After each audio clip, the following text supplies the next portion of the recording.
It's time for Security Now. Steve Gibson is here. Coming up, Firefox adds a new password manager. WordPress once again in the crosshairs. Zoom acquires Keybase.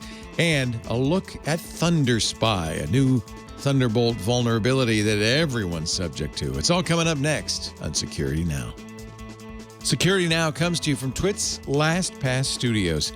Stay in control when it comes to your company's access points and authentication.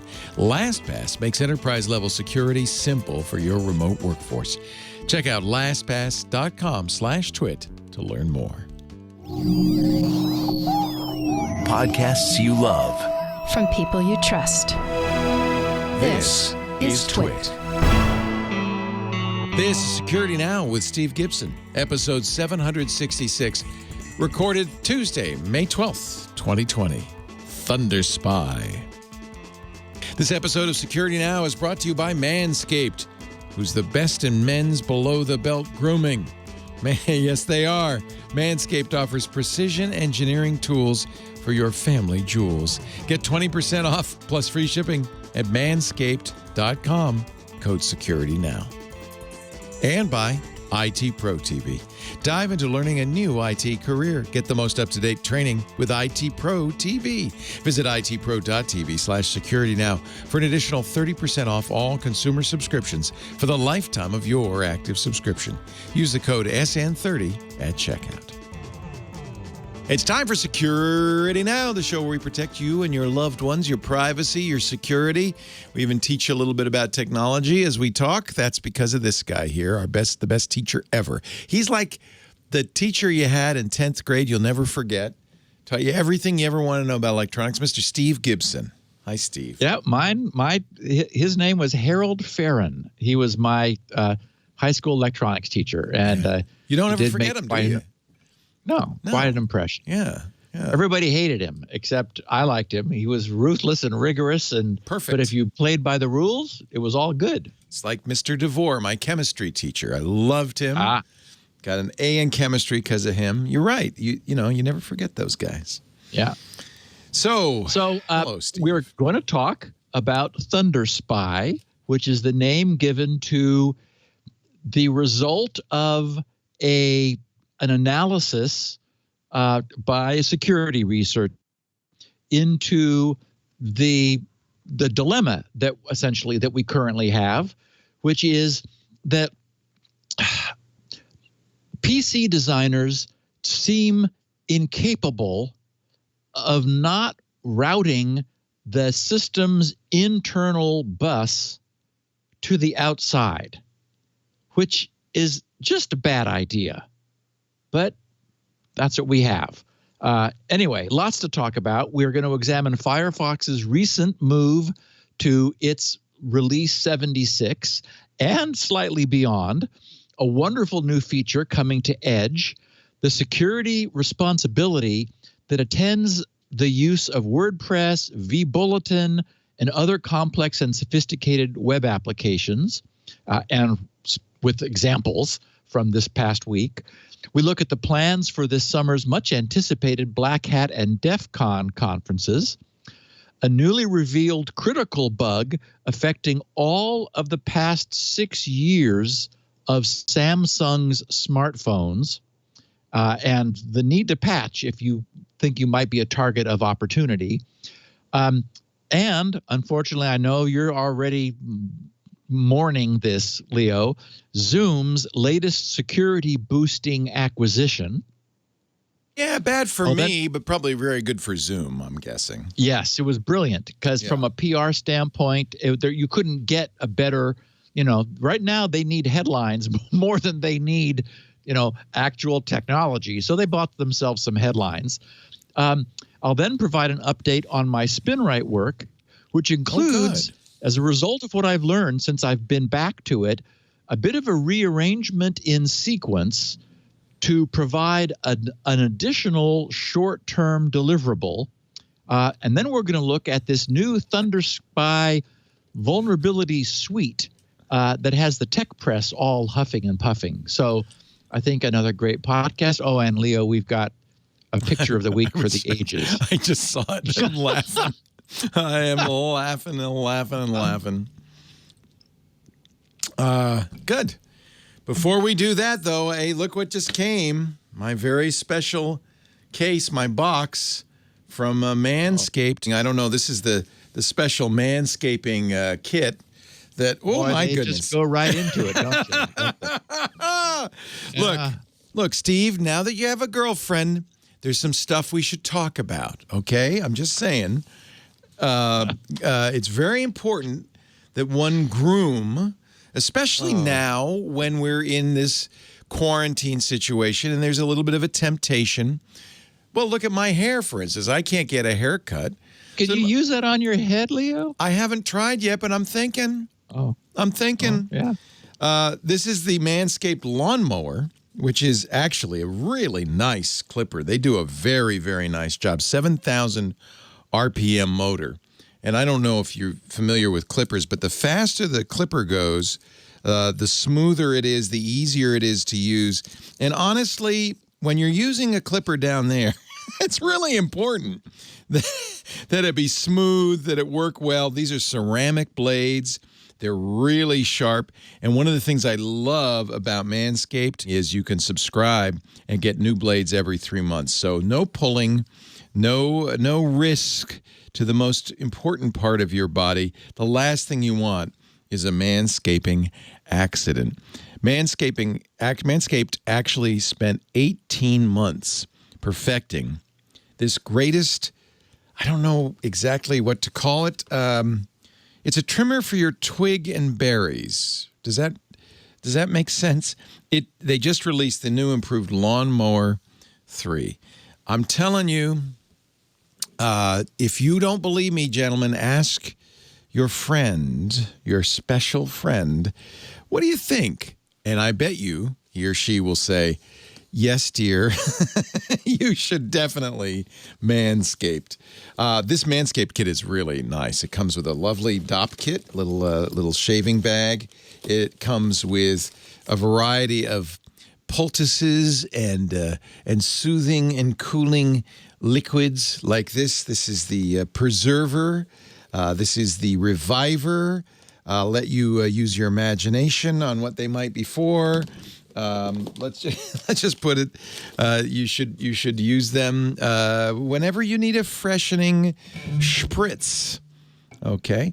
One of the other things I love about this, by the way, and I didn't show this because I didn't take it. It has a charging stand. It's wireless. I keep it by my sink at all times. It's always ready. And when you subscribe, you'll get a new replacement for your lawnmower every 3 months. You know what I should do just to show you? First of all, 7,000 RPMs means it's quiet. See, it has this great LED light. So if you're manscaping in the dark, you'll know exactly what's going on. Let me manscape a little bit. See that? It's just. Now you can set this. You can set this comb to be as long or short as you want. So you get to choose. I'm not talking naked here. I'm just talking a little bit. Cut down the thicket. Reduce the size of the Amazon. Make it be just a little bit easier to explore. That's the goal. That's the goal here. See? Very nice. Very easy. Very clean. If you're looking for a great gift, by the way, without leaving the house, Father's Day's coming up. The Perfect Package, which I just showed you. The Perfect Package 3.0 plus peak hygiene plan for the ungroomed in your life. Don't be ungroomed. And if you've got a loved one who just needs a little advice, a little help, a little caveman in your life, don't forget Manscaped. Great for birthdays too. Great for any time. And it can be for you too. You don't have to wait for somebody to give it to you, guys. Let me just tell you, you will be appreciated if you just do a little cleanup action. You just cut through the undergrowth. You don't need your loved ones to be bushwhacking. You want to help them in their progress towards the headwaters of the Nile, if you know what I mean. Oh. I can hear you, Steve. Trim and clean. And by the way, get 20% off plus free shipping. So it's a really good time to do it. Manscaped.com. It's Manscaped, Manscaped.com and use the offer code SecurityNow so that they know Steve sent you 20% off plus free shipping. Manscaped.com. The code is SecurityNow. Just ask Lori, Steve. By the way, I love this. It comes with a Manscaped newspaper. And the reason you want this is you put this down on the bathroom floor, especially for that first time when you're really cutting through the forest. It's very nice and it makes cleanup very easy. Manscaped.com, offer code SecurityNow. I know, people say, well, I don't want to. Why are you talking about that? Look, my wife told me we ought to talk about it because she knows many of her friends will be grateful. Manscaped, Father's Day. And you know what? You're going to have fun with it. Manscaped.com, offer code SecurityNow. Steve, you can uncover your eyes now. So I have a slogan. Oh, what? For your special friend on the receiving end. Perfect. Perfect. Perfect. Yes. Okay.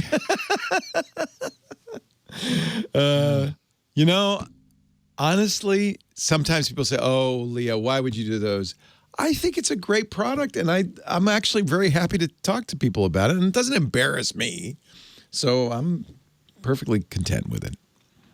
Anyway, on we go with the show. So, Steve Gibson. So our picture of the week. Oh my God! It was tweeted to me. I checked into Twitter as I often do when I'm looking for something to see if someone has said, "Hey, Steve, how's this as a candidate?" And I love it because it had to have been a setup, I presume, but still, it's no less funny. Of course, we're all familiar with the old school practice of hiding a key under the mat. I mean, that's like a meme of the world, hiding a key under the mat. I know, and I do it. I wonder if I'm giving away a secret to say that, but that's where we put the key. Well, and if it's not there, then you, of course, look under the pot, because then if there's a pot on the porch, it's going to be underneath the pot and makes the pot rock a little bit. But, that's a giveaway. Anyway, this particular mat has a problem, which is it's more non-matte than it, or maybe about 50-50, non-matte than matte. It's a grid of holes connected with some rubber, and the key is showing right through the holes. So, and for that matter, I guess the person's shadow, come to think of it, is also quite apparent as the photo is being taken. Anyway, that's hysterical. Little item of Security Now interest. I think that's pretty good. The key's under the mat. I know. Don't even have to lift it to find it. No. So last week, Firefox 76 was released with some new features.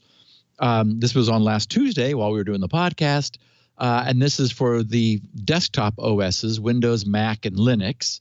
They fixed a bunch of bugs, and we'll get to in a second, and added a couple nice new features. It was around this time last year that Mozilla first began sort of sticking their toe in the water with their own password manager extension called Lockwise. It's homegrown, and today, a year later,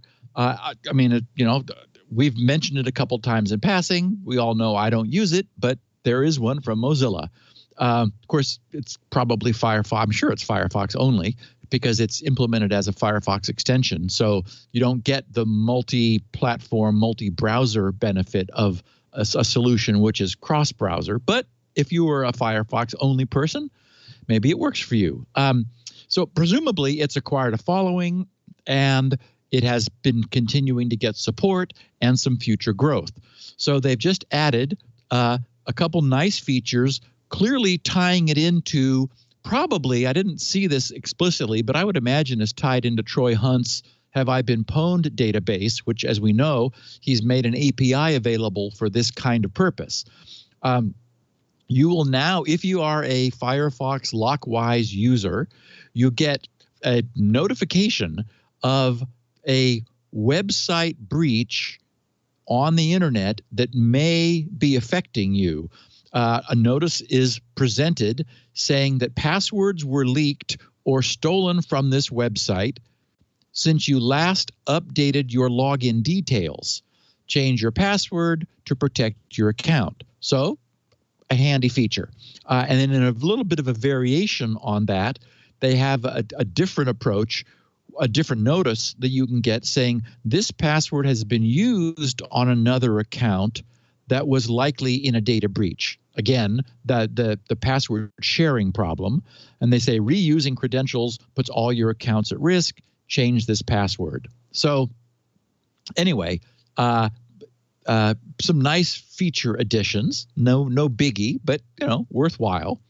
And in a nice security tightening measure, before displaying a user's saved login credentials, Lockwise will now fall back to requiring any users who have not previously established a master password for Lockwise to re-enter their local computer's login account password.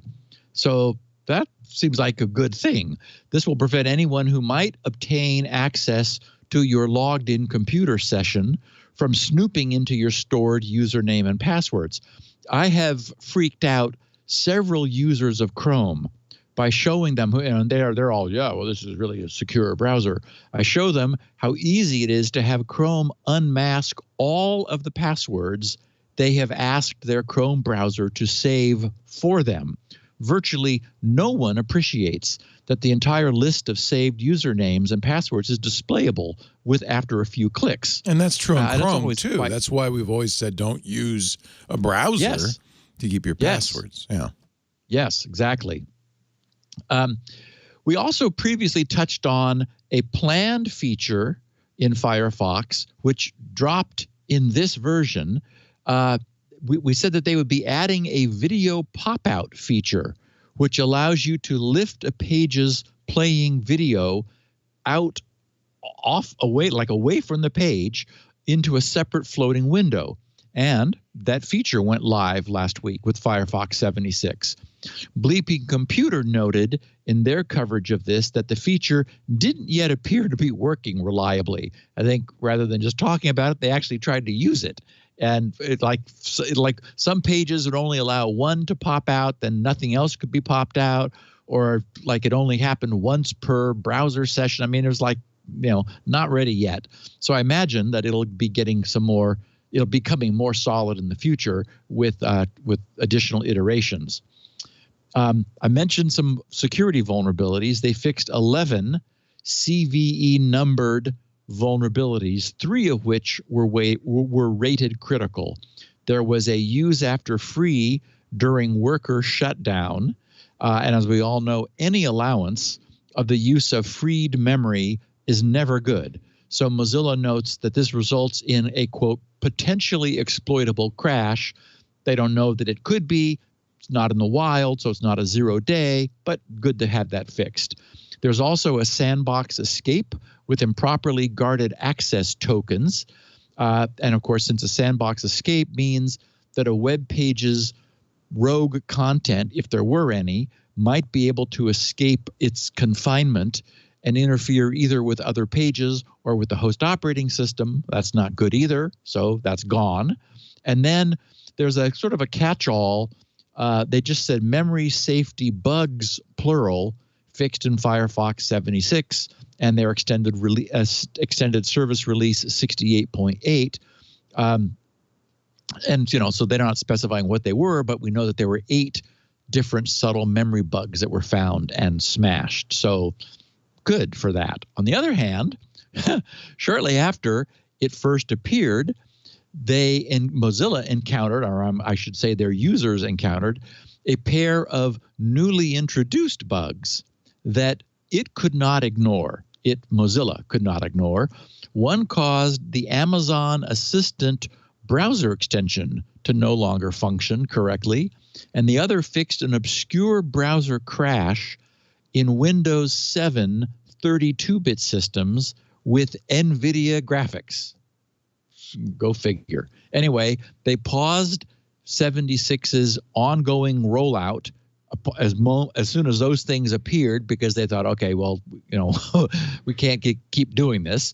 They fixed those, and then last Friday, 3 days after the release, 76.0.1 became available now to all Firefox users. And since I run with an instance of Firefox open permanently in a maximized in my lower left-hand screen, none of those updates were happening here.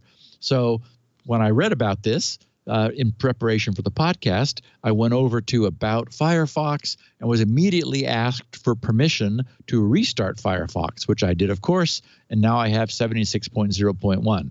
So, these are not critical. They're not 0 day. No, as far as we know, they're not exploited in the wild. I didn't dig into how they learned of them. But if you are like me, and your Firefox just sits there happily open all the time, and also like me, you never typically reboot your system. I mean, mine goes for, almost years at a time, since it's pretty stable. You just may want to go over there and have Firefox fix itself, because that's good. So I was very excited about this when I first read about it, because I thought it was unique. But still, it's good to have it.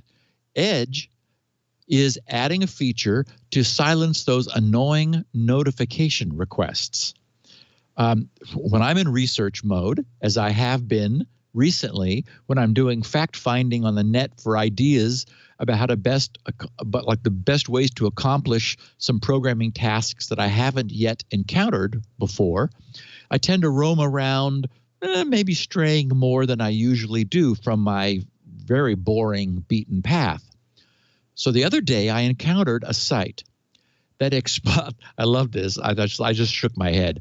It explained that in order to enable whatever it was that I wanted to do, and I don't really remember what that was, probably download something or maybe click a link and look at some information, I needed to, quote, enable downloads or enable compatibility or some nonsense by clicking the allow button on the notifications dropdown. And sure enough, there it was.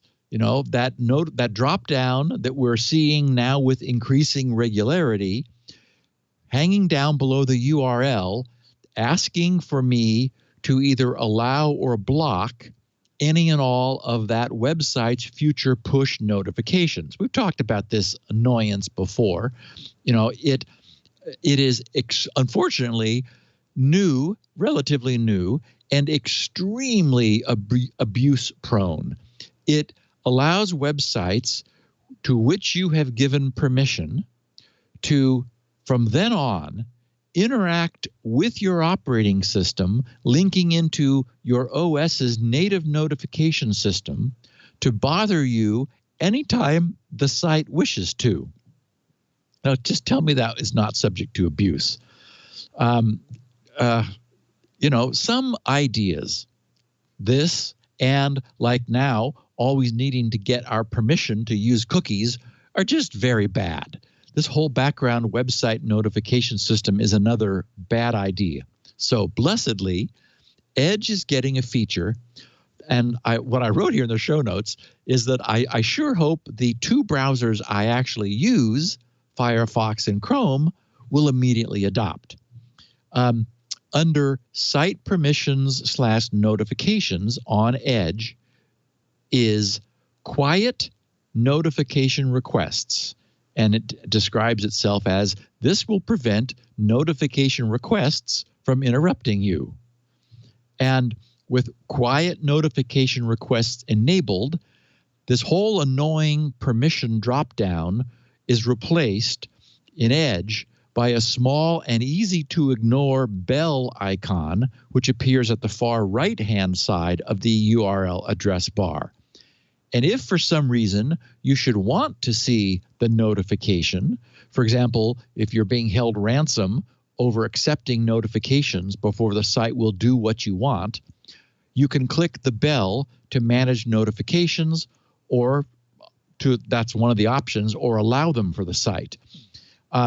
And Edge also provides a very clean manage facility that would allow you to easily revoke any notification permissions you may have come to regret.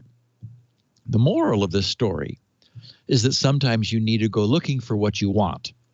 After writing this, I became curious about Chrome and Firefox, and I'm glad I did, because both of those browsers already offer the functional equivalent of this feature. You just got to go find it and turn it on. It's now enabled on both of the browsers I use daily. Open either browser's settings and use the Page's search function to search for notifications. And you'll be taken to that function in the UI. Works great. First thing I do on both Chrome and Firefox is turn off. And this blocks, it's actually better or maybe worse, depending on what you want from notifications. This, I just turn it on. I never see any requests for notifications, so I never have to worry about it one way or the other. And it will give you a list of ones you've already said yes to in case you want to just delete all of those as well. Yeah. It's got it. They both browsers have good management, and they both completely mute any requests. Yeah. Now, the problem we're going to run into, those of us who have done this, is that there are an increasing number of sites. I hit one myself. I was reading about one in this coverage that they're in typical slimy site mode, where taking advantage of users who don't know better. The website code is able to detect whether you have a notifications enabled for it or not. And so the new annoying site behavior is to require you to enable notifications in order to proceed. Bye-bye. So I'm never going back to that site. Exactly. I mean, you'd have to really want that site. You got to be desperate for whatever it is. As soon as the site did that, I'd say, yeah, I don't think so. Sorry. Yeah. Exactly. Wow. That's really screwy that a site would do that. Oh, you have to have notifications. Does it surprise you? No, and it doesn't say that. Surprise me at all. It says, you must allow full compatibility or some BS. Yeah, some line. And so the user goes, and looks up there and hits allow. Just because break they the want web more. Go ahead. It's the equivalent of you must download, you must update your Flash player, that sort of thing. We're never going to get away from this. At least the Edge thing is nice, because you could turn it on, but it would quiet it when you wanted to, right? You'd have a little more flexibility than just say, I don't want notifications ever. Correct. So yeah, I would turn on don't bother me. If you come to a site, because it's going to say it in the middle of the page. Yeah. You must turn on notifications. Look up there, and click allow. Well, those of us who have muted all the notifications, there's a way, at least in Edge, of selectively saying, show me the notification. Right. So you could then turn it on, get past this block, and then just go back into the browser's management no notifications, and remove it. So that's good. The fight goes on. Now, if we could just get, Leo, a uniform API for all those incessant, this site uses cookies, permission banners. Mine would be set to curmudgeon, which is short for yes, cookies. I get it. Now don't ever ask me again. But no. Well, and this is an example of overregulation or an unintended consequence of regulation. Yep. Because this comes from GDPR and the European regulation. Yep. You got to notify them if you're going to keep cookies. And now every site in the world. And I wonder how many millions of human hours are wasted clicking okay every time. That's so wrong. Okay. Yeah, there's nothing we can do about that. Yep. Okay, we've got WordPress in the crosshairs. WordPress, of course, needs no introduction. It's in use by more than 60 million websites, including more than a third of the top 10 million websites as of this time last year is the latest statistics I could see. Yeah. As we know, it's a complex system written in PHP, which supports third-party add-ons. As we know, those three things together mean disaster. Exactly. Exactly. The terms complex and third-party plugins And PHP are both fundamentally antithetical to security. Yeah. So starting near the end of last month and increasing since, the company Defiant, which are the publishers of the WordFence security plugin, from their privileged position in a whole bunch of WordPress sites, they detected somebody running a botnet or a proxy system who began attacking WordPress sites from at least 24,000 separate IP addresses. So it's got to be proxies or a net of bots or something, because the IPs were coming in from all over the place. This represented a 30-fold increase in attack traffic. For example, just on one day, which was this Sunday before last, May 3rd, Defiant logged more than 20 million attacks against more than 500,000 websites. They said that the attackers focused mostly on exploiting cross-site scripting, XSS vulnerabilities in plugins that had already received fixes months or even years ago and had previously been targeted in other attacks, which suggests, if this was a worthwhile attack, that these sites are just not being fixed. There were 5 that were most targeted, which they identified, again, because they were in a position. They're like a WordPress firewall. There was a cross-site scripting vulnerability in the Easy to Map plugin, which was removed from the WordPress plugin repository last summer in August of 2019. And they estimate is probably installed on less than 3,000 sites all total. Yet that accounted for more than half of all attacks. These guys were just, maybe they, were recycling some old attack code, or they had it handy, or like, why not try this one? Maybe we'll get lucky. There was a cross-site scripting vulnerability in Blog Designer, patched in last year. They estimate that no more than 1,000 vulnerable installations of that one remain, and it's been the target of previous campaigns. There was an options update vulnerability in WordPress's GDPR compliance tool, which was patched in late 2018, which would have allowed attackers to change the site's home URL in addition to other options. Those are some powerful options. We talked about this at the time.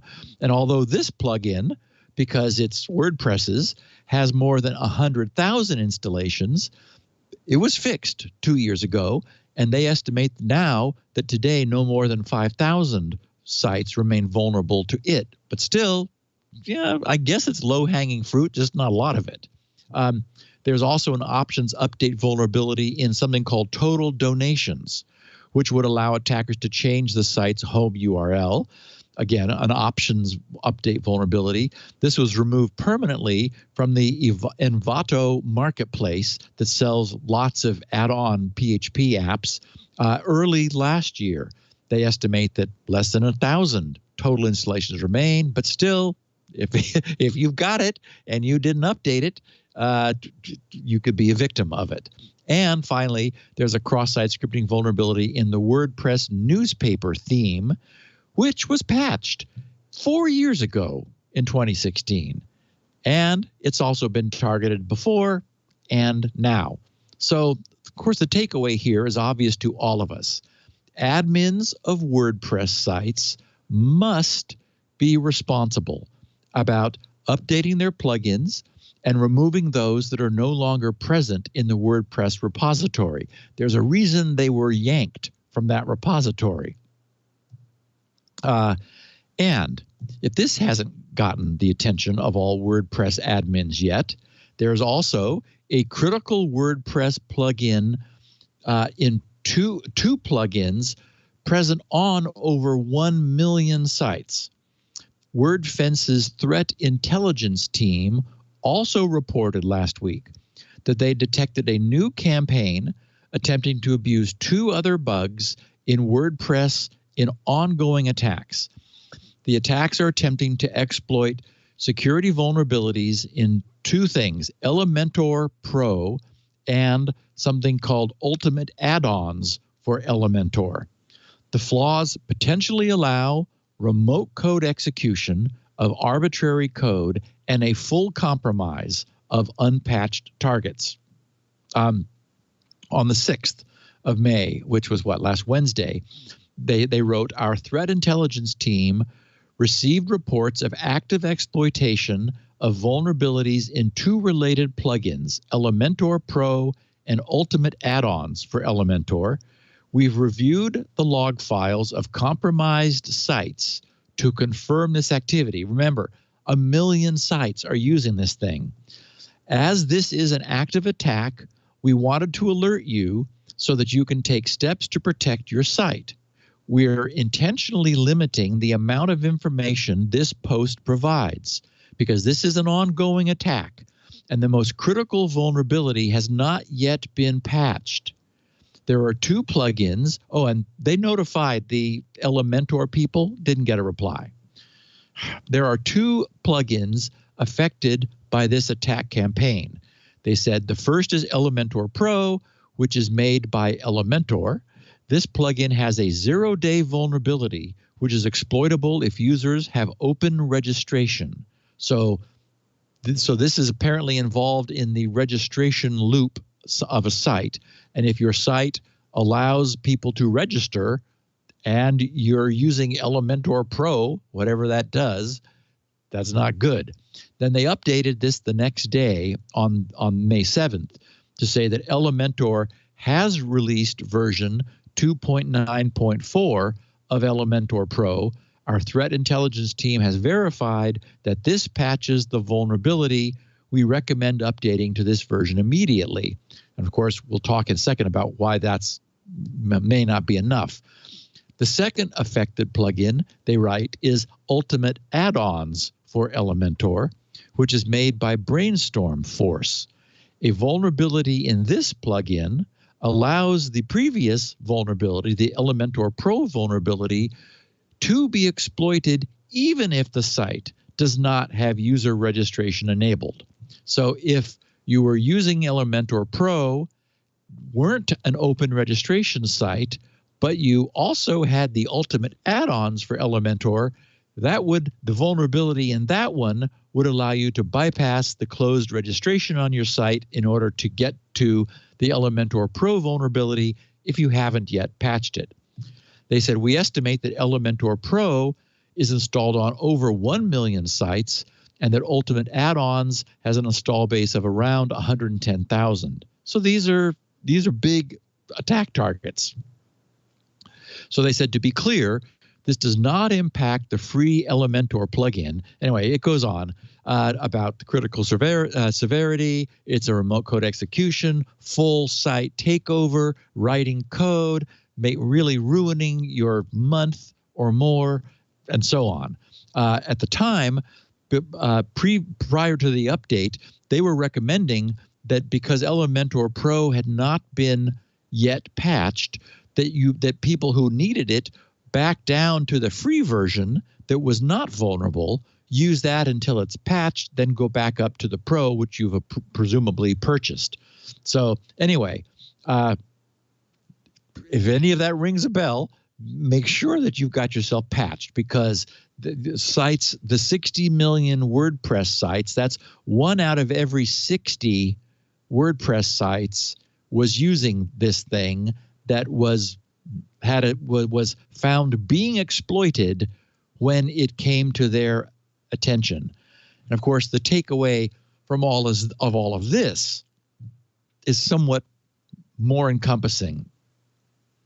Our software, all of our software, is becoming increasingly complex. And the development style, which we can see from this podcast, which has evolved, is powerful because it's so modular.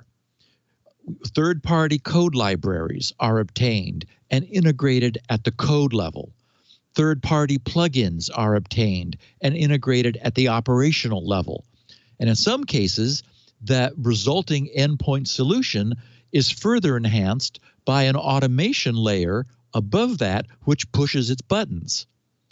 So the result is a massive, complex, and understandable only from a distance in overview system, about which no true assertion of knowable security can be made, because the system itself, at the level of detail required to make any such assertion, is unknowable, or at least unknown. And even if every modular component were itself secure, which history teaches us is never effectively true, each module makes assumptions about the nature of its input and output, and those assumptions may not have been fully understood and appreciated by the developers who plugged all of the pieces together.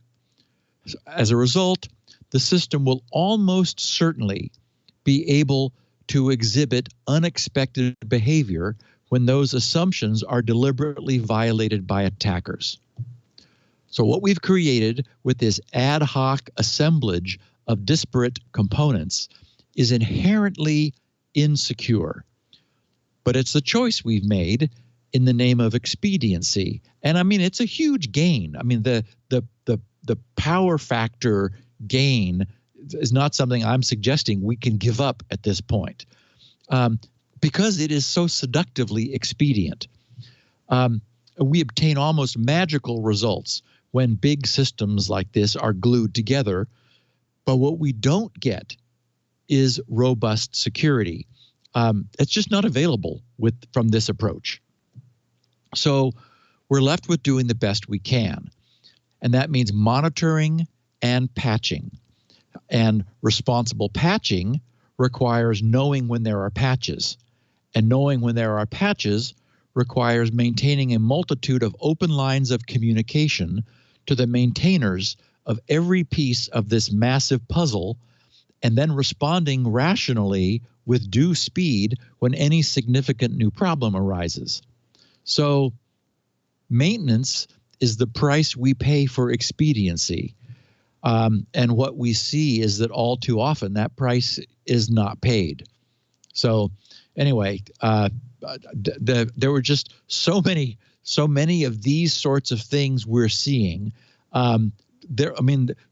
Hopefully no one listening to this podcast was among the 1 in 60 WordPress websites that were vulnerable, or they got the notification from Elementor Pro, or of the Elementor Pro problem from Elementor, and jumped on it fast before their site could be exploited. You know, no one wants people to get hurt. People are being hurt. I use WordPress.com, and I presume, they vet the plugins that you can use, and I presume they also keep them safe and up to date. But that's a good question. I'll have to check. Because they're doing the hosting. It's a host managed hosting. I also have a WordPress blog. Yeah. And do you self-host, or do you do the WordPress.com managed hosting? I self-host, although I'm linked in through Jetpack, which is their add-on. Right. And it provides a lot of the same features. Jetpack's great. Yeah. So it's sort of the compromise. It gives me a Kismet in order to do spam blocking, and boy, it blocks all kinds of junk. Yep. It also notifies me of updates. Sometimes it will notify me that it autonomously updated my WordPress installation. I've given it permission to do so. I'd rather that than them be exploited. I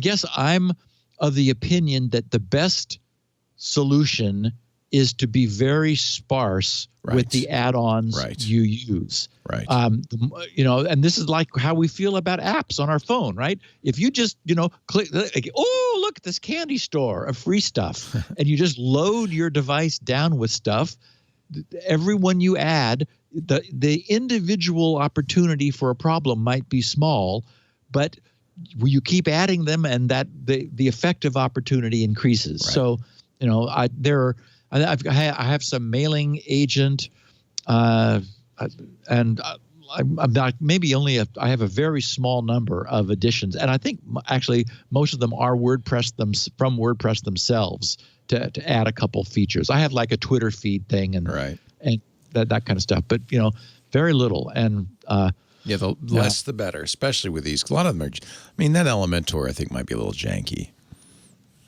You know what I'm saying? Like it made it onto 1 million sites. Well, that's it is. true, but that's I mean, there's a lot. There's a lot of sites out there. Yeah, true. Okay, so against that somewhat dispiriting background, we've got another example of a web-based security emergency. vBulletin is another great, of course, safe PHP project. Exactly. It's widely used internet forum software, which currently powers more than 100,000 websites around the world. Written in PHP with a SQL backend, it's in use by many of the Fortune 500 and other major companies. It has the mixed blessing of being old, and old is not always good.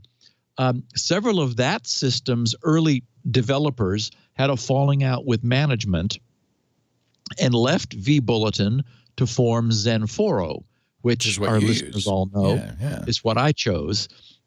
They had the opportunity, and for something like this, I recommend it, of just starting over from scratch. Use everything you learned during the first implementation. I think this is actually their fourth overall. And just say, okay, now we think we know how to do it. You'll find out you don't, and that you kind of have to fudge the details and things, but that's the nature of it. And then maybe the next time you'll know how to do it.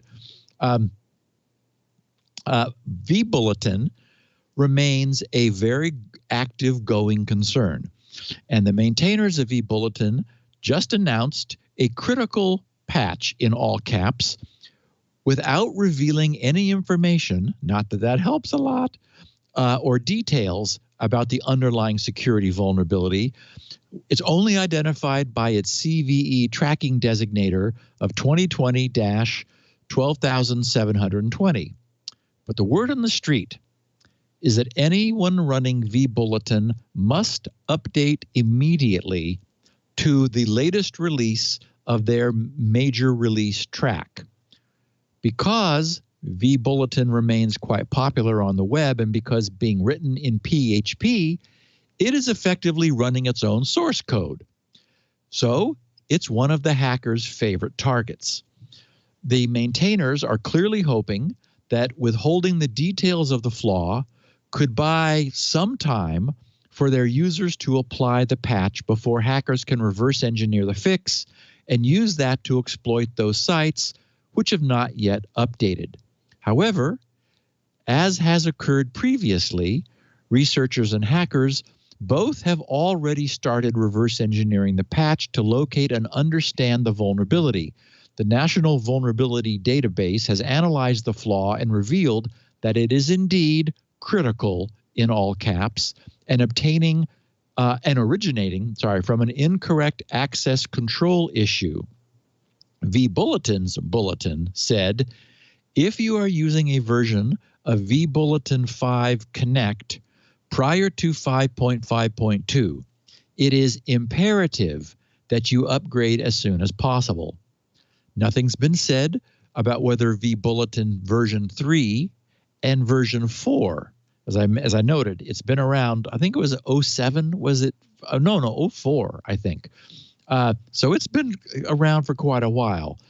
And if they have the problem, that's also really bad, since those versions are combined about equal to the number of v5 installations. In other words, there are people foolishly running version 3 and version 4 for which there has been no maintenance for a long time, still out on the internet. Presumably, we'll hope no major corporations.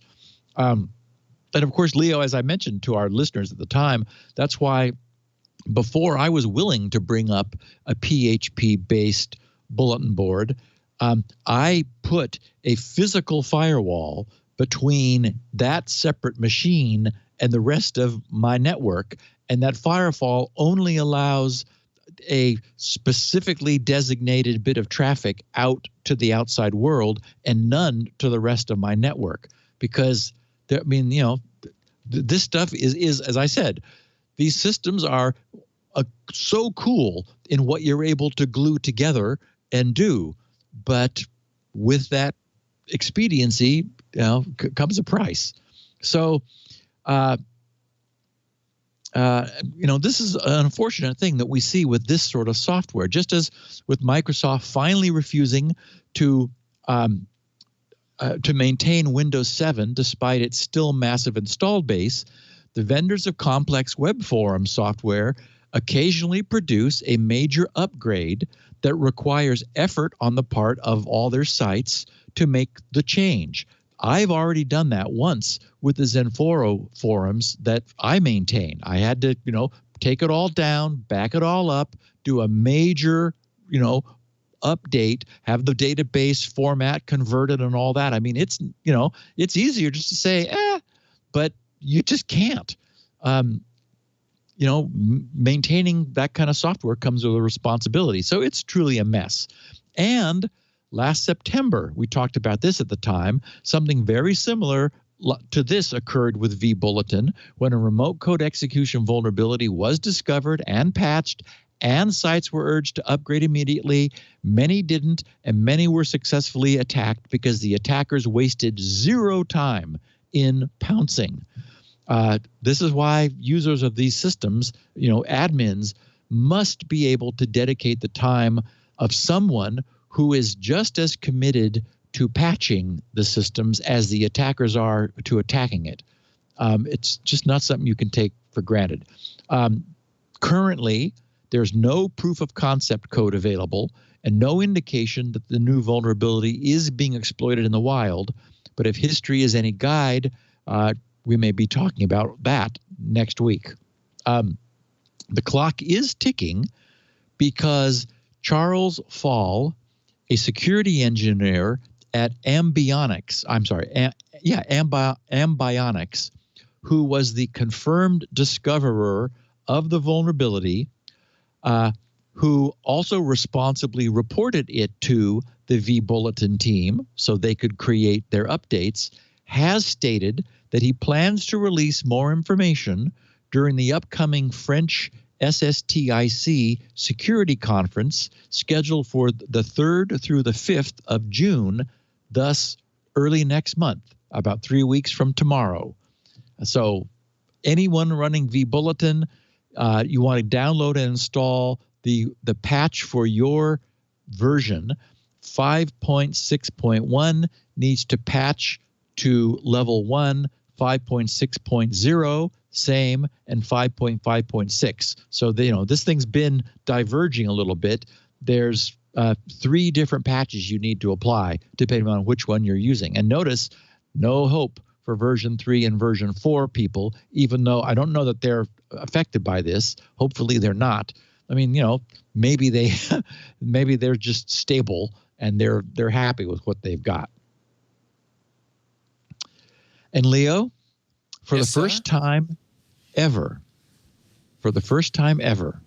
I might actually consider attending this summer's Black Hat and DefCon security conferences. Oh, Steve. Hadn't you heard? And in fact, I would encourage all of our listeners to do so. They've been confirmed now to be going online. This is great, actually. All of these conferences, suddenly you can attend. It's great. And you don't have to leave your tech at home or lock it up in a RFID proof enclosure. Right.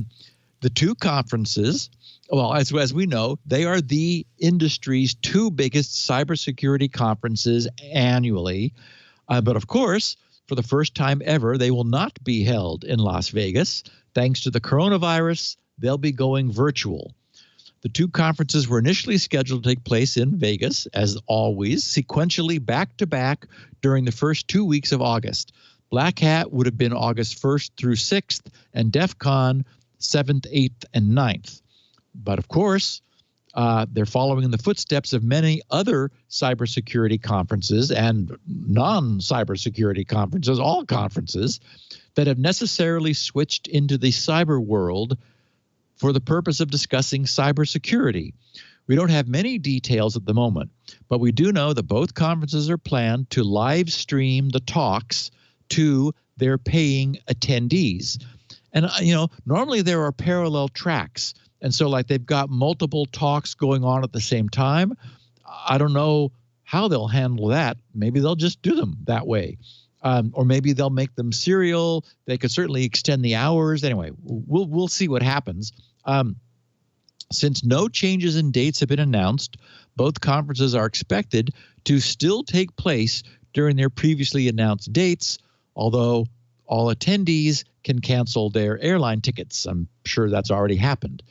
The Black Hat team has only posted a short statement, but Jeff Moss, DefCon's manager, went into some detail about what led up to his decision to go virtual.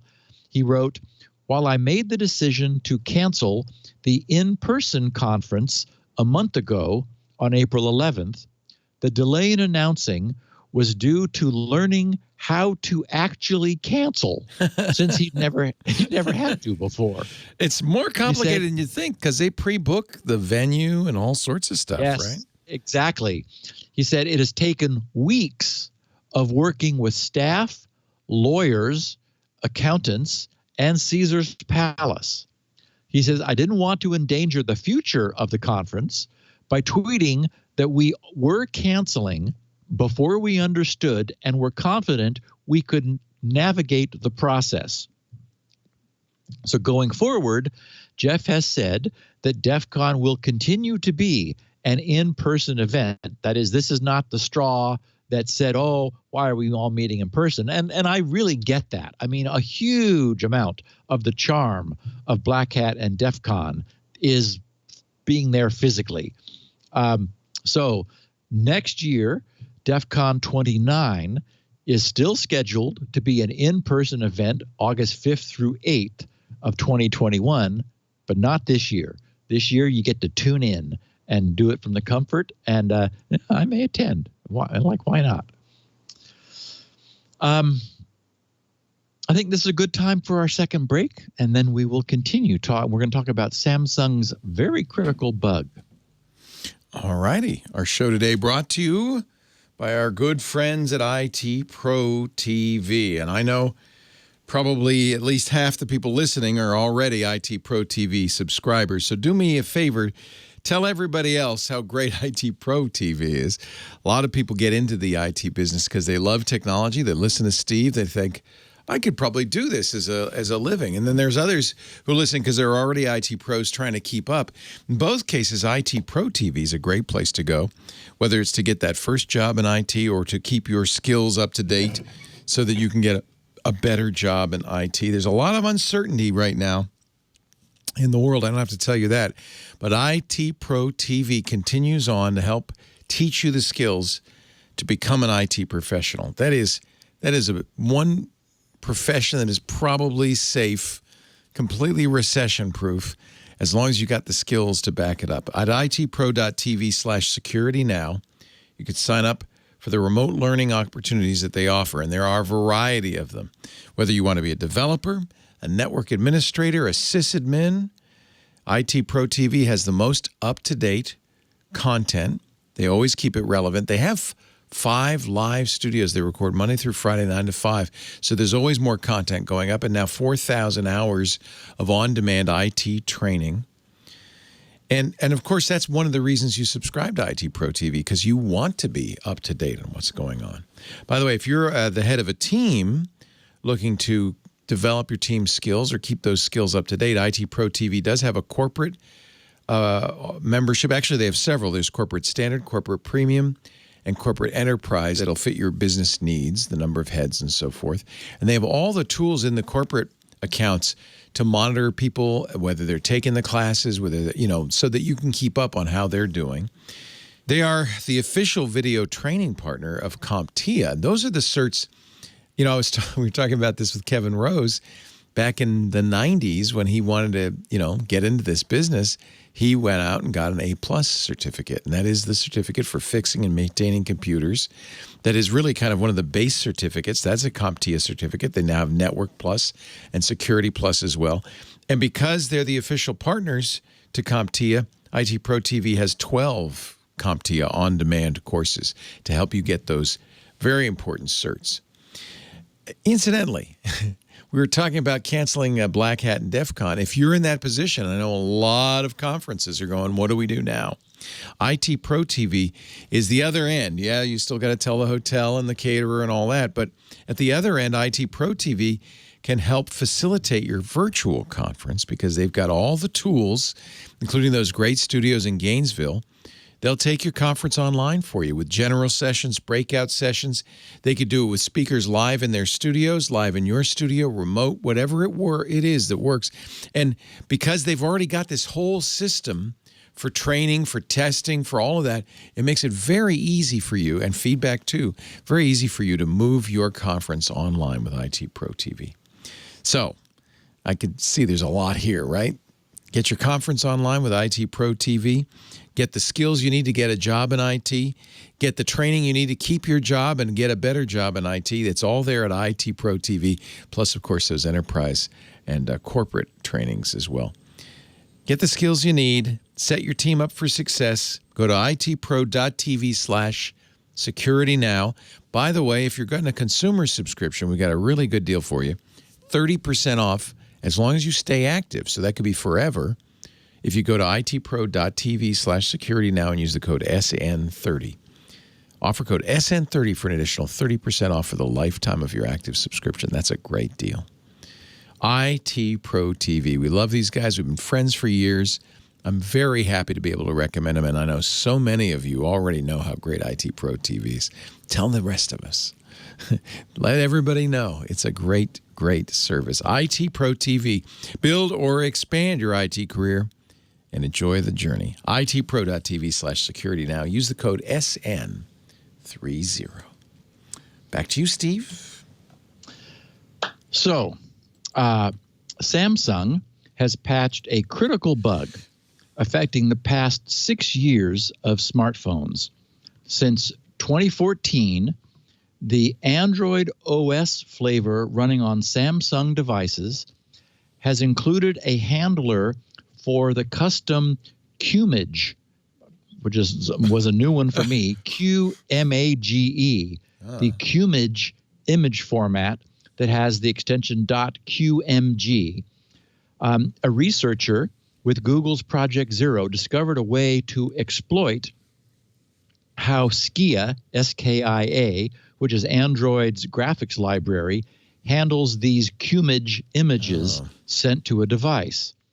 And this can be exploited as a zero-click attack through the reception of MMS messages without any user interaction. The vulnerability occurs because Android redirects all images sent to a device through this Skia library for processing, such as generating thumbnail previews. Google's researcher developed a proof-of-concept demo exploiting the bug against the Samsung Messages app, which is included in all Samsung devices, and, of course, is the handler of all incoming SMS and MMS messages. Well, and outgoing, too. I mean, that's the messaging app. The bug was exploited by sending repeated MMS messages to a Samsung device. Each message attempted to guess the position of the Skia library within the Android phone's memory space, which is required in order to brute force Android's ASLR, the address space layout randomization protection. Once the Skia library has been located in memory, a single final MMS message delivers the actual QMage payload, which executes the attacker's code on a device. So the attack typically requires between 50 and 300 MMS messages. You know, basically you're guessing where Skia is located in memory, so it's going to be a range of, but until you guess right. So it typically requires between 50 and 300 messages to probe and bypass ASLR, essentially by brute force. And that usually takes around 100 minutes on average. So while the attack might seem noisy, it can be improved to execute without any alert to the user. The researcher at Google wrote, "I have found ways to get MMS messages fully processed without triggering a notification sound on Android. So fully stealth attacks might be possible." The vulnerability was discovered back in February and reported to Samsung, who then patched the bug in this month's May 2020 security updates. And of course, thanks to ASLR, this is a perfect use case for it. The attack is functionally limited to targeted attacks. Were it not the case, if you could just send out MMS messages and immediately perform a remote device compromise, that'd be really bad. So it's a good thing we have ASLR here. Anyway, if you or someone you know are a Samsung smartphone user who might be a target of a targeted attack, again, it's not expected to just be sprayed because you can't spray this one, be certain to obtain this month's Samsung patches. Hopefully you've got a phone that is still current and patchable, even if this QMage format was added in 2014. No other smartphones from other vendors appear to be impacted because only Samsung has modified their version of the Android OS to incorporate this custom QMage image format, which was developed by a South Korean company, Curam Soft. So anyway, just a note for any Samsung users. Hopefully you're on the patch cycle and you got the patch. And it wasn't found. It's not a 0-day. It wasn't known to be exploited in the wild. So this is just one of those things where Google Project Zero, comes to the rescue again, ahead of it being a 0-day. And Leo. Yes. Zoom purchased Keybase. I never did get you to try it, did I, Steve? No. Too late now. Well, I guess you could still try it. They didn't kill it, but it doesn't look good. They effectively killed it because they bought the brain trust. Right. And the reputation, which is what they wanted. Last Thursday, May 7th, Zoom's CEO, Eric Yuan, blogged the news of Zoom's latest move for furthering the security of their wildly successful, thanks to the coronavirus, teleconferencing platform. And in the URL, I got a kick out of the fact that it's got WordPress in it's blog.zoom.us/WordPress/ blah, blah, blah. Well, I guess we know where Zoom's blog is. Exactly. The title of Eric's posting was, and there's some technical goodies in here, so I'm going to share it with our listeners. Zoom acquires Keybase and announces goal of developing the most broadly used enterprise end-to-end encryption offering. He says, "We are proud to announce the acquisition of Keybase, another milestone in Zoom's 90-day plan to further strengthen the security of our video conferencing platforms. Since its launch in 2014, Keybase's team of exceptional engineers has built a secure messaging and file sharing service leveraging their deep encryption and security expertise. We are excited to integrate Keybase's team into the Zoom family to help us build end-to-end encryption that can reach current Zoom scalability. This acquisition marks," he says, "a key step for Zoom as we attempt to accomplish the creation of a truly private video communications platform that can scale to hundreds of millions of participants, while also having the flexibility to support Zoom's wide variety of uses. Our goal is to provide the most privacy possible for every use case, while also balancing the needs of our users and our commitment to preventing harmful behavior on our platform. Keybase's experienced team will be a critical part of this mission. He says, today, audio and video content flowing between Zoom clients, for example, Zoom Rooms, laptop computers, and smartphones running the Zoom app, is encrypted at each sending client device. It is not decrypted until it reaches the recipient's devices. With the recent Zoom 5.0 release, Zoom clients now support encrypting content using industry standard AES GCM. We've talked about this previously, with 256-bit keys. However, the encryption keys for each meeting are generated by Zoom's servers.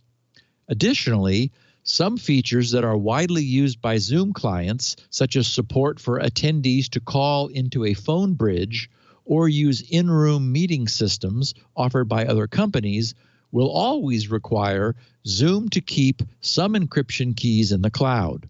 However, for hosts who seek to prioritize privacy over compatibility, we will create a new solution. Zoom will offer an end-to-end encrypted meeting mode to all paid accounts.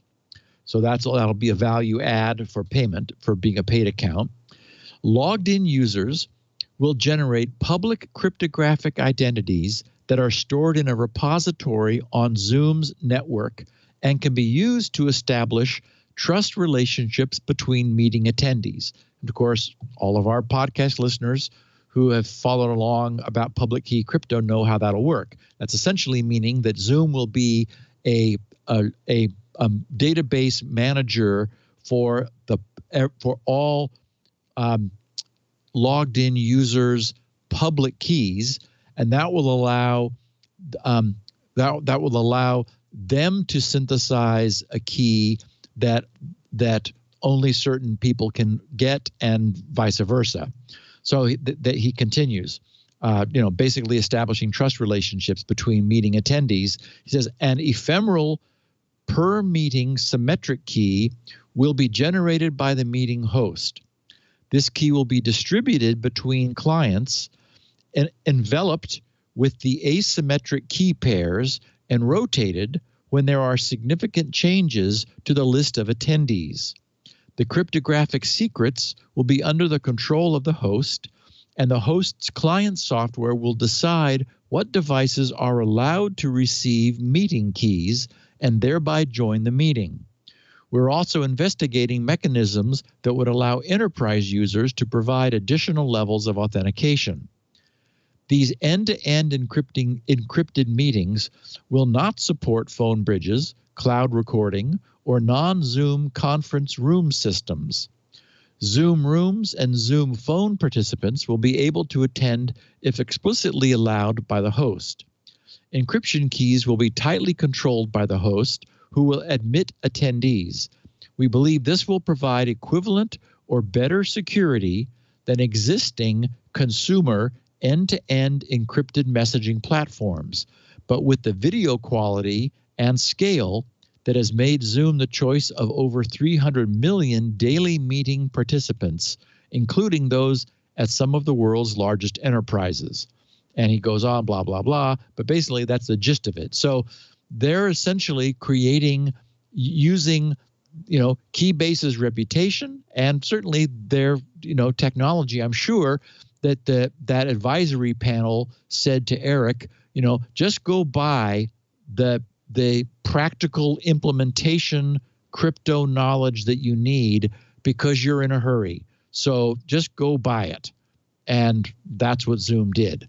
And I think it was wise. It gives them, headlines. Clearly, they're maintaining this momentum they have of rapidly moving forward to dispel concerns about Zoom's security platform and infrastructure, and actually offering some new features. The idea that this is clearly focused on a host-centric, a host control of who gets to participate, which makes a lot of sense. So anyway, again, I've said several times, bravo to Zoom, and that the steps they're taking would make great material for a business management course in business school, and bravo. Yeah, I'm going to miss them because I use them for a variety of services, and they're not easily replaced. But This Keybase, yes. Yeah, Keybase. But I think Zoom will benefit from it. Keybase did not use open source and GitHub, right? So not all of it. Their server side was closed source. But there's enough open source stuff that somebody could fork it, and I hope they do. Keybase initially did what Eric described. They would host your PGP or GPG public key in a centralized key database, much like the key servers do. Yeah. Right. But really, their most interesting thing was something that they eventually turned to, which is device authentication, so that you would use an existing Keybase device to add a new Keybase device, and there was a chain of trust going through the devices that was very different than the public key, private key crypto system that they used. I thought that was most interesting, and I wonder if Zoom will do something like that. But we'll see. These guys are very good, I think very talented crypto guys. So, I mean, they're certainly an asset to Zoom. And we can find other things to replace Keybase. And certainly having developed and perfected that inter-device chain of trust, clever. Yeah, they would be able to offer it to Eric and say, hey, this is a better way of doing it. Stuff. Yeah. Yeah. Much better way of doing it. So anyway, we'll see. Yeah. Very cool. So since last week, my work on SpinRite has been focused on implementing an updated boot prep system because we're going to need it. We're going to need it soon for the existing testers. And I'm going to want our podcast listeners to have easy access to the spin test, the new technology R&D side, in order to make sure it works on all of their stuff. So that's going to require that it is easily able to create a bootable thing. I wrote the current SpinRite version 6, SpinRite 6 Windows Boot Media Prep System 16 years ago, back in 2004. And I was a little taken aback because I'm back into the source when I'm looking at code for compatibility with operation on Windows 95 and 98. Which, it's been a while, hasn't it, Steve? It's got that. If you need it, we got that. And after all, at the time, Windows 98 was only 6 years old, so it was still a going concern. And at the time, the most reliable boot medium was the 1.44 megabyte so-called double density, because you could have 720K if you didn't have the other notch in your disk, the double density floppy disk. And of course, CDs were in second place.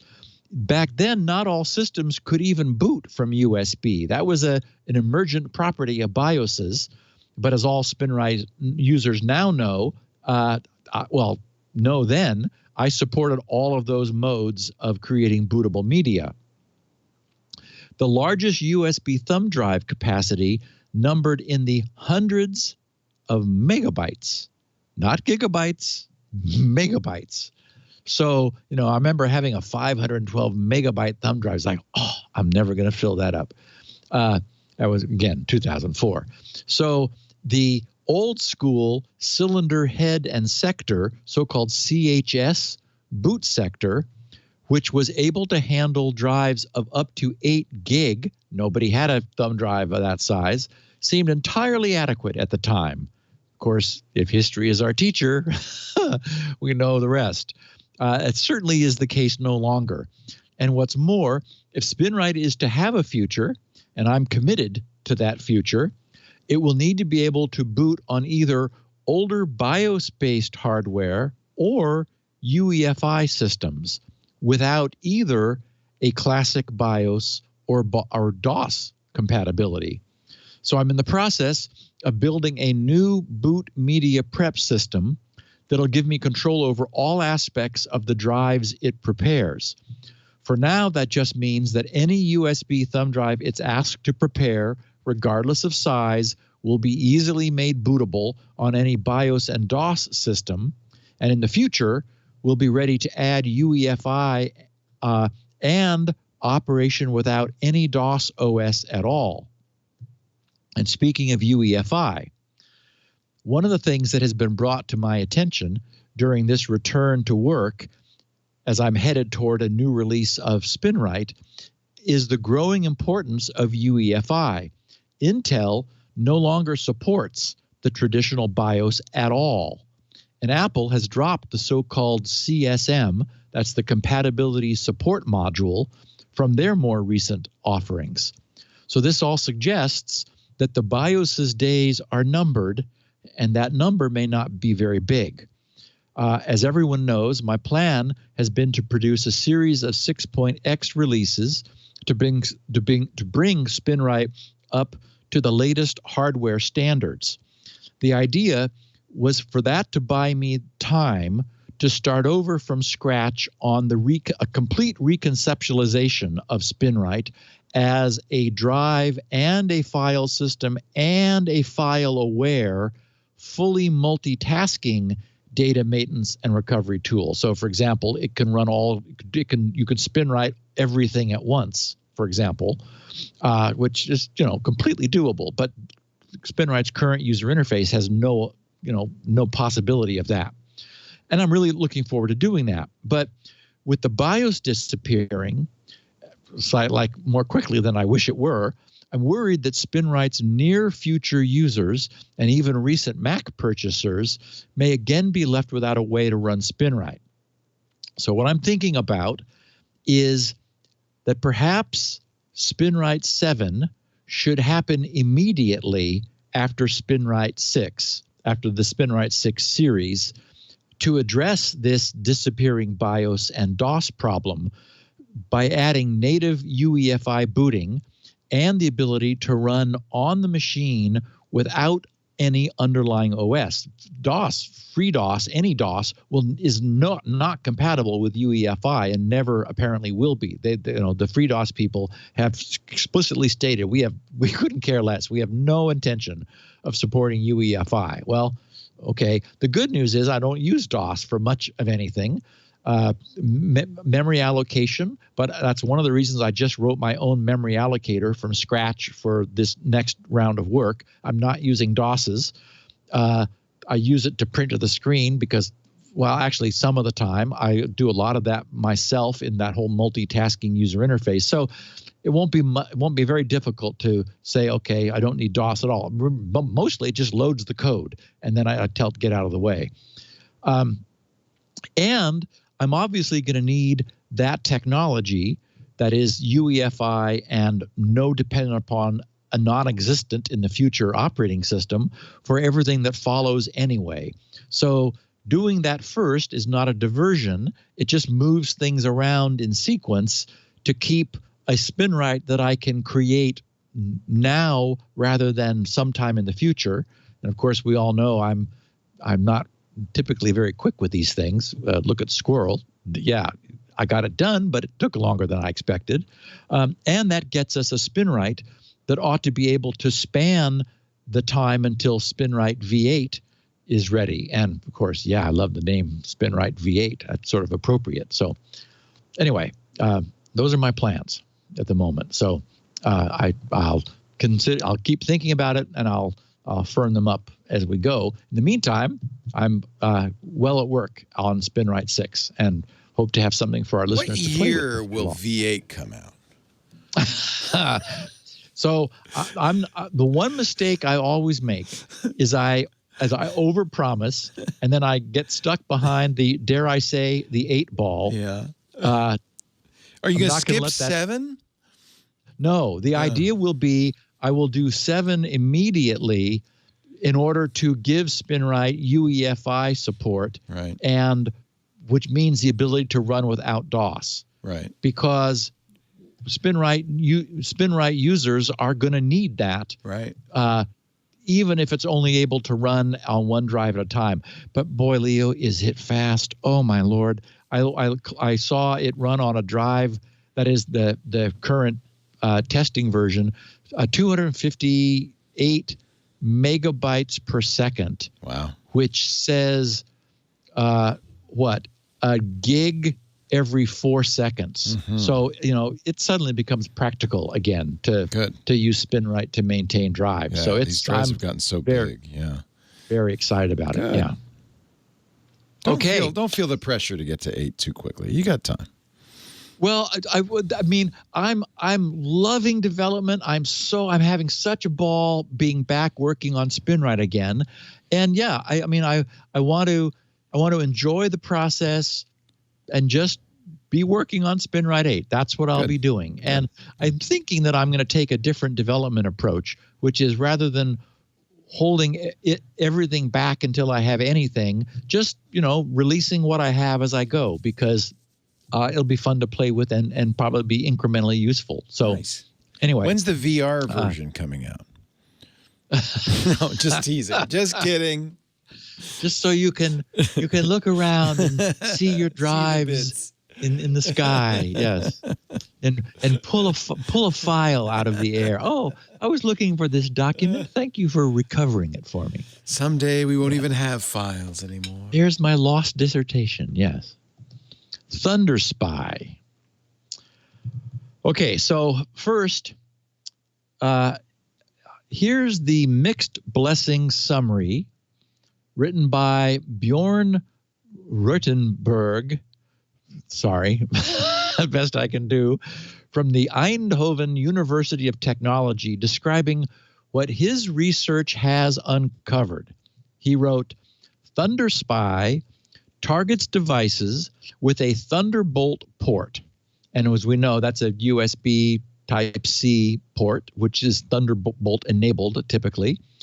If your computer has such a port, an attacker who gets brief physical access to it can read and copy all of your data, even if your drive is encrypted and your computer is locked or set to sleep. Now that sounds really bad until he gets around to the part about the screwdriver, which we'll get to in a second. But it turns out that's not really necessary either. He says ThunderSpy is stealth, meaning that you cannot find any traces of the attack. It does not require your involvement, so there's no phishing link or malicious piece of hardware that the attacker tricks you into using. ThunderSpy works even if you follow best security practices by locking or suspending your computer when leaving briefly, and if your system administrator has set up the device with secure boot, strong BIOS, and operating system account passwords, and enabled full disk encryption. All the attacker needs is 5 minutes alone with the computer, a screwdriver, and some easily portable hardware. It turns out screwdriver not so necessary. But to do the full 7 exploits, you do need a screwdriver. He says, we have found 7 vulnerabilities in Intel's design and developed 9 realistic scenarios how these could be exploited by a malicious party to get access to your system, past the defenses that Intel had set up for your protection. We've developed a free and open source tool, SpyCheck, to determine whether your system is vulnerable. If it is found to be vulnerable, SpyCheck will guide you to recommendations on how to help protect your system. And I got so involved in his paper that I forgot to put a link. it's thunderspy.io. So that's easy to find. https://thunderspy, thunderspy.io. And there you'll find a description, and he's got a Windows and a Linux version of his tool and some other stuff. Okay, so to get a quick sense for what this means, what he's talking about. And I should also mention, though, this has been described as an evil-made attack, meaning that it's, the physical presence thing is what we're now calling the evil-made. And I would argue that it's not really an evil-made unless your maid was trained at MIT. That's an excellent point. That's an evil spy. Evil, yeah. So to get a quick sense for what this all means, the next step is to look at what he wrote in the abstract for his formal security research paper. It was 23 pages, I think, long, and I'm not going to drag everyone through it. It's not necessary because we want to get the gist of this. But the abstract provides some necessary and interesting background on Thunderbolt and what that implies.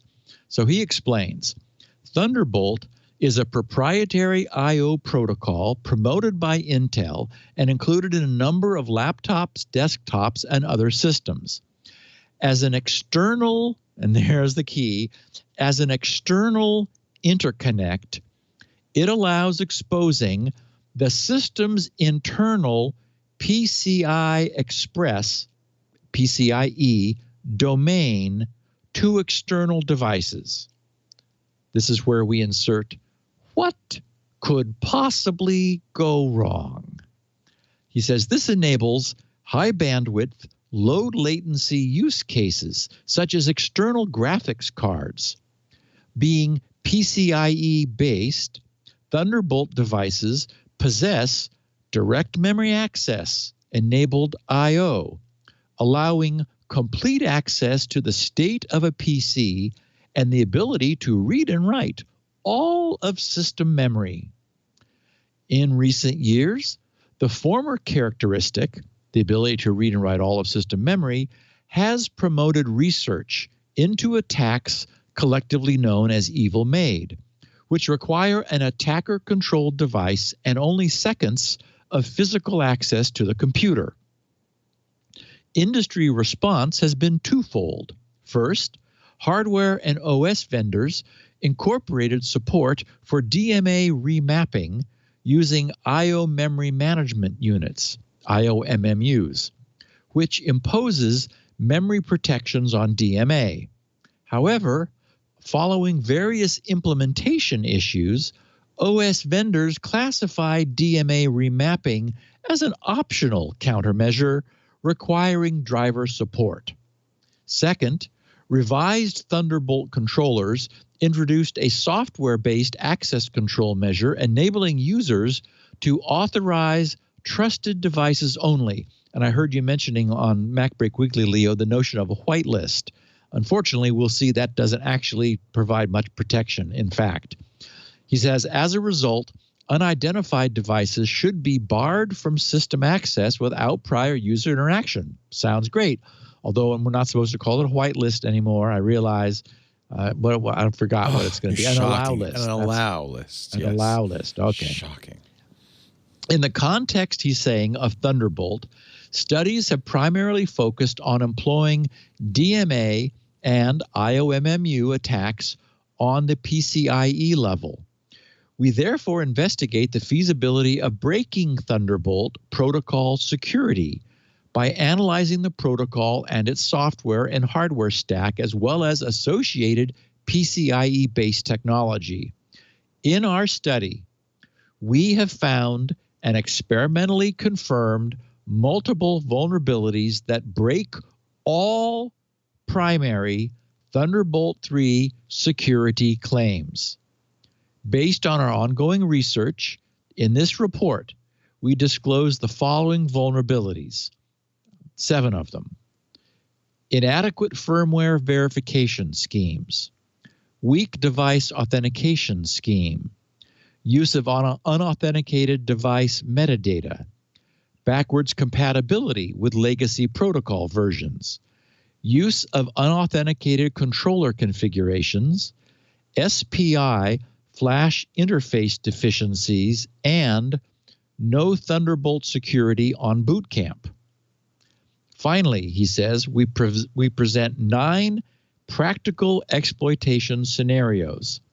Given an evil-made threat model and varying security levels, we demonstrate the ability to create arbitrary Thunderbolt device identities, clone user-authorized Thunderbolt devices, and finally, obtain PCIe connectivity, to perform DMA attacks. In addition, we show unauthenticated overriding of security level configurations, including the ability to disable Thunderbolt security entirely and restoring Thunderbolt connectivity if the system is restricted to exclusively passing through USB and/or DisplayPort. That is, if Thunderbolt protocol has been disabled on the USB port, he can get it back. We conclude this report by demonstrating the ability to permanently disable Thunderbolt security and block all future firmware updates. In other words, once in, they can stay in. So, of course, we've used the very useful term security perimeter many times before. It's a conceptually clean way of establishing the idea of what's under protection, where the barrier to penetration is, what sort of protection is available and needed, and where the resulting vulnerabilities lie. So, if nothing else, it seems very clear that this was necessary research, even if its theoretical exploitability seems low, and frankly, as we'll see, it's actually not very low, but it is, not remote in any way. It does require local access. It seems very clear that this was necessary research, even if it's theoretical at this point. Just look at how the purely and equally theoretical, actually way more theoretical, this is actually exploitable, Spectre and Meltdown vulnerabilities hugely deepened our understanding of the exploitability of the many once believed to be safe CPU performance optimizations that all of our chips had at the time. So this research, the nature of this kind of research is super useful stuff. And there appears to be a real desire to export a system's internal bus through an easy-to-use serial connector. This dates back to the original 1394 FireWire, where exploits of its exported hardware bus similarly afflicted that interface. So here again, it appears that just as with FireWire, security was layered on later, almost as an afterthought. I mean, remember, like they were talking about adding DMA protection. What do you mean adding? How could you not have it? Like from the beginning. Oh yeah, we're going to put the PCIe bus, your internal system bus, on a connector on the side of your laptop or on the back of your PC. How does that sound? Think of all the things you can connect to it. Oh, geez. Yeah, Oy. and bad guys. So, as we observed a decade ago on this podcast, if the bad guys have access to the hardware of any kind. Back 10 years ago, we were talking about a DVD player, which must fundamentally be able to decrypt the disks, which are encrypted, in order to play them. If the bad guys can get to the DVD player, they can get the decryption keys. And similarly, no matter what you do, you cannot protect things locally, but you sure can make it easier to exploit, which is what a pluggable PCIe bus does. So here, in our present situation, if you have an MIT-trained evil maid with unfettered access to a system whose hardware is exporting its internal bus to the outside world, then yeah, once again, all bets are off. The research paper, as I mentioned before, is 23 pages of detailed here's how I did it information, but a summary of the 7 vulnerabilities is not overly long, and it'll give us a better sense for Thunderbolt's measures and countermeasures. So I've got 7. This is an explosion of those 7 points. First, inadequate firmware verification schemes. Thunderbolt host and device controllers operate using updatable firmware stored in its SPI flash. That's serial programming interface, SPI, which is the way all those little itty-bitty 8-pin chips on motherboards now operate, is serially. everything's gone serial because we can do that now speedy, and it just completely reduced our pin counts. We don't need parallel buses. We just have, serial buses. So it's been a big win. So Thunderbolt host and device controllers operate using updatable firmware stored in its SPI flash. Using this feature, Thunderbolt hardware vendors occasionally provide firmware updates online to address product issues after release. To ensure firmware authenticity, upon writing the image to the flash, Thunderbolt controllers verify the firmware's embedded signature against Intel's public key stored in silicon. Sounds great, right? However, we have found authenticity is not verified at boot time upon connecting the device or ever again at any later point. During our experiments using an SPI programmer, we have written arbitrary, unsigned firmware directly onto the SPI flash. Subsequently, we've been able to verify Thunderbolt controller operation using our modified firmware. So in other words, the sanctioned way of writing the Thunderbolt controller firmware verifies the firmware signature, but only at the time of that writing. So anything that bypasses the sanctioned means of updating the firmware can make any changes it wishes, and the then broken firmware will henceforth be rerun without ever being re-verified. And since the firmware is the thing that updates itself, you can disable the firmware updating, make it look like it worked, but never actually update the firmware. So that would require intimate knowledge of the system's motherboard, whether it's desktop or laptop. You would need to attach a little SPI programmer clip to the back of the SPI chip, or to the controller's SPI programming pins if it exports those. I mean, we know it does because it needs to be reprogrammed. And, that's where you need somebody really trained up for this particular problem. But the point is that the firmware is only verified once it's written through the official channel and never subsequently. So, as Leo, you were saying on MacBreak Weekly, and I completely agree, this is the kind of thing that has the NSA and the CIA just salivating, because it's like, if they didn't already know this, they know it now. And this is, their scale of attack. But there are way easier ways to get up to some mischief. Number 2, weak device authentication. As noted above, device authentication, and this was before these points were laid out, they talked about how it's just some short strings of metadata, basically. So they say, as noted above, device authentication comprises several strings and numerical identifiers. However, we have found none of the identifiers are linked to the Thunderbolt controller or one another, cryptographically or otherwise.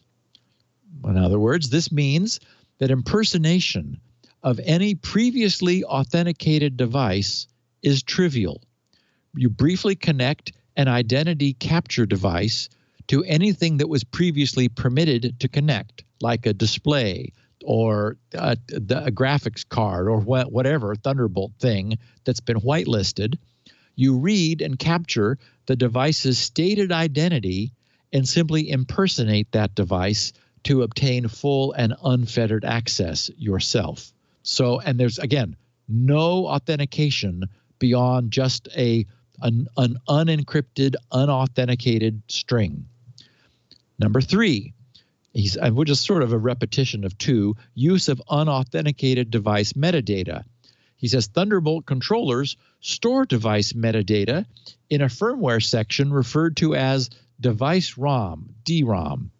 We have found that DROM is not cryptographically verified. Following from the first issue, this vulnerability enables constructing forged Thunderbolt device identities. In addition, when combined with the second issue, which is lack of authentication of stated identities, forged identities may partially or fully comprise arbitrary data. Comprise arbitrary data. So, in other words, even if a previously authorized device is not available for identity cloning, it's possible to simply plant a malicious device's identity metadata into the system's device ROM to give it then full access permission. Point 4, and this is always a bugaboo, backwards compatibility. Thunderbolt 3 host controllers support Thunderbolt 2 device connectivity, irrespective of security levels, which is a concept introduced in Thunderbolt 3. Well, since Thunderbolt 2 devices didn't know about that, if you plug in a Thunderbolt 2 device, well, we'll just not have any security levels. This backwards compatibility, they write, subjects Thunderbolt 3 equipped systems to the vulnerabilities introduced by Thunderbolt 2 hardware. And I didn't do any digging to determine what those vulnerabilities in Thunderbolt 2 were, but presumably there were some, and as a consequence of the need for backward compatibility, they are subject to returning when you plug a Thunderbolt 2 device into your brand new spiffy Thunderbolt 3 system. Problem 5, the use of unauthenticated controller configurations. They write, or he writes, in UEFI, users may choose to employ a security level, that's capital S, capital L, that's a formally defined thing, there are 4 levels, different from the default level. In storing security level state, we've determined that Thunderbolt employs 2 state machines, with one instance being present in UEFI and another residing in host controller firmware. However, we have found firmware configuration authenticity is not verified at boot time upon resuming from sleep or at any later point. In addition, we found these state machines may be subjected to desynchronization, with controller firmware overwriting UEFI state without being rejected in the latter. As such, this vulnerability subjects the Thunderbolt host controller to unauthenticated covert overriding of security level configuration. So again, it's clear that the security of this system could have been made much tighter, but it wasn't. 6, SPI flash interface deficiencies. Thunderbolt systems rely on SPI flash to store controller firmware, the first vulnerability, and maintain their security level state, the 5th vulnerability. In our study, we have found Thunderbolt controllers lack handling hardware error conditions when interacting with flash devices. Specifically, we've determined that enabling flash write protection, first, prevents changing the security level configuration in UEFI, again, without being reflected in the latter, and 2, prevents controller firmware from being updated without such failures being reflected in Thunderbolt firmware update applications. As such, when combined with the 5th issue, this vulnerability allows for the cover and permanent disabling of Thunderbolt security and will also silently block all future firmware updates. And 7th, last but not least, no Thunderbolt security on Boot Camp. Apple supports, meaning none. So all of these other problems are still affecting Apple devices that offer Thunderbolt ports. But on top of that, any security attempts that are there are relinquished. Apple supports running Windows on Mac systems using the Boot Camp utility. Aside from Windows, this utility may also be used to install Linux. When running either operating system, Mac UEFI disables all Thunderbolt security by employing the security level none. This vulnerability subjects the Mac system to trivial Thunderbolt-based DMA attacks.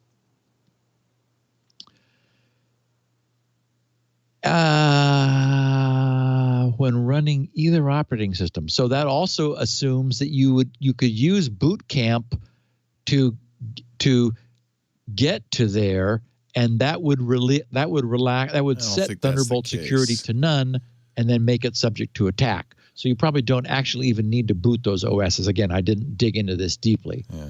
So where does that leave us? The complete lack of hardware level enforcement of per boot firmware verification means that our current hardware systems the stuff we all have now, cannot be made invulnerable to the evil MIT grad attack. Since the SPI chip holding the Thunderbolt firmware is on the system's motherboard, and since SPI programmers are a dime a dozen, literally, you can they're almost free on Amazon or eBay.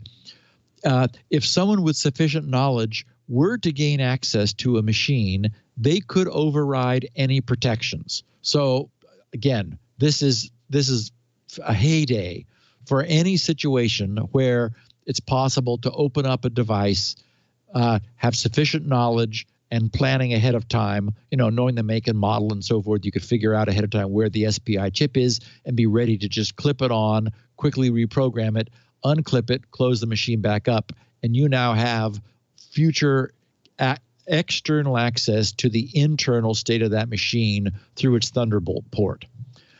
But the more worrisome attack, to my mind, since it's something that any old untrained evil maid could do, even a naive maid, when an authorized external Thunderbolt device is available, it's simple to unplug that device, plug it into a Thunderbolt device ID cloning tool, grab its identity, then turn around and impersonate that device and obtain full access to the system's internal PCIe bus. It's just there. It's built in. So while it would be nice to think that this could be fixed in the future, the fact that device identity metadata is not currently authenticated means that impersonation is trivial. And even if some future Thunderbolt 4 were to fix this, as it seems likely to try to, because after all of our Intel chips are running more slowly now because of Spectre and Meltdown, even though no one ever actually created an attack that worked. Presumably, there will be a response to this detailed takedown of Thunderbolt. If you are going to maintain backward compatibility to our current unauthenticated devices, I don't see how you ever bypass the impersonation attack. So, backward compatibility bites us, unfortunately. So our ultimate takeaway is that by just about any definition of security, exporting a system's internal bus is almost always a really bad idea. And that's the case here once again. Very cool to have, but you really do need to plug it with epoxy if you don't ever want anybody to actually be able to plug into it. Right. Or, electrically disconnected. I guess maybe that'll be what happens, is that, there'll be a physical, well, on the other hand, if the bad guys get inside, they can just reconnect it. So, and you would think, oh, I'm safe. My port's disconnected, when in fact it wouldn't be. So, wow.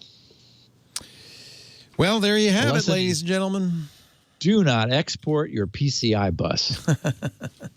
But Apple does seem to have a way to keep it secure. I wonder what they're doing to keep it secure. In order to insecure, you have to be running Windows or Linux under Boot Camp. That doesn't say that if you're running. That's just this security level thing. Setting is persistent after you exit. It's a security level, and vulnerability 6 bypasses that. But only when you're running Linux and Windows. No, it's complicated. So there's this notion of 4 levels of security, right? And if you're using Boot Camp, then the Mac sets it to none. Right. But if you weren't, then you use the previous 1 through 6 vulnerabilities, which all Macs also have. So I get it, I guess. Apple says they're not insecure, so I'll have to look more into this. Apple says they're not vulnerable to these other ones, but maybe I'm misunderstanding. They have to be. Well, I mean, I should look into it too, because the device ID cloning is trivial, and there's no way they're not vulnerable to that. So, I mean, it's not their fault. I don't mean to be blaming Apple. No, it's Thunderbolt. I understand. Yeah, it's absolutely Intel's boneheaded idea of like, wow, wouldn't it be cool to export and the PCIe? Kernel protection technologies do not bypass 1 through 4. Do not protect you against 1 through 4. Right. And that was that. So that's the protection that just appeared in 2019. Right. And that's still not protection from this. Okay. Well, there we have it. Steve's going to be back on Thursday. A rare appearance on a Thursday by Steve Gibson. We're doing an event with LastPass, 1 p.m. Pacific, 4 p.m. Eastern. This is much like the event we did in Boston. The big difference is we're streaming it because of COVID, so everybody's able to attend, which is great. And Leo, I don't know, are we going to do a virtual selfie line? What are we going to do? That's like You'll just have to pose in front of the TV screen and take a picture. I'm not going to be able to sign anybody's copies of SpinRite. No. But you will be able to watch. It's going to be a panel on the future of identity, which is really interesting topic. Yes. Steve Gibson, Jerry Buckelt, who's the CISO of LogMeIn, Andrew Keen, who is really great on the political implications of all of this. It's going to be a fascinating panel. 1 o'clock it starts Pacific time, 4 p.m. on Thursday. You can watch live at twit.tv/live or listen live, and it will then, after the fact, be put up on the TWiT events feed. And we're going to, I should tell people, we're going to give you a chance to ask questions using Twitter. So we'll have a hashtag. I don't think we know what it is yet, but we'll have a hashtag which you can then ask questions on Twitter as you listen to the presentation, and we'll address those in the last half hour of the panel. So see you Thursday, 1 p.m. Pacific, 4 p.m. Eastern time. Thank you, Steve. Thanks, buddy. If you want to get security now, the easiest thing to do is to go to Steve's site, grc.com, 16 kilobit versions, 64 kilobit versions, even carefully crafted transcriptions of the show exist there, along with SpinRite and Shields Up and all sorts of great stuff. grc.com. He's on Twitter, SGGRC. You can DM him there. He allows DMs from everybody. So that's a good place to ask questions, or grc.com/feedback. We have copies of the show at our website, twit.tv/SN. Best thing to do, subscribe. That way you'll get it the minute it's available. Every Tuesday, we do the show 1:30 p.m. Pacific, 4:30 Eastern, 20:30 UTC on Tuesdays at live, twit.tv/live. Thanks, Steve, and stay safe, stay healthy. We'll be back here Thursday and then again next Tuesday for Security Now. Perfect. Bye. Hi, I'm Jason Howell, host of All About Android, where each week I'm joined by Ron Richards, Florence Ion, and a rotating crew of Android journalists, developers, and enthusiasts, where we talk about the latest news, hardware, and apps for the Android faithful. You can subscribe by going to twit.tv/AAA or find the show in your podcatcher of choice. That's All About Android. Security Now.